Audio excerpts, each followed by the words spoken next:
আসসালামু আলাইকুম। Driver provider বিডির ভালো ড্রাইভার ভালো মালিক সিরিজের ৬২তম পর্বের বিষয় হলো গাড়ির কাগজপত্র সম্পর্কে ড্রাইভারের দায়িত্ব। তো ড্রাইভিং পেশায় যে শুধুমাত্র গাড়ি চালানো নয়, বরং গাড়ির কাগজপত্র সম্পর্কে সচেতন থাকাও ড্রাইভারের একটা গুরুত্বপূর্ণ দায়িত্ব। অনেক সময় দেখা যায় এই কাগজপত্র ঠিক না থাকায় জরিমানা, ঝামেলা এবং আইনি সমস্যায় পড়তে হয়।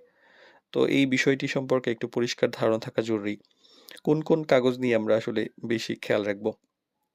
তো একজন ড্রাইভারের জানা উচিত যে গাড়ির প্রধান কয়েকটা কাগজপত্র, সেগুলো হলো registration, fitness certificate, tax token, insurance এবং ড্রাইভিং লাইসেন্স।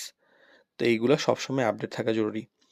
তো গাড়ির গাড়িতে কাগজপত্র রাখার ব্যাপারটা, গাড়িতে প্রয়োজনে এই সবগুলো কাগজের মূল বা অথবা ফটোকপি মালিক যেটা দেয় সেটা রাখতে হবে, এবং প্রয়োজনে দ্রুত যেন দেখানো যায় এই ব্যবস্থা করতে হবে।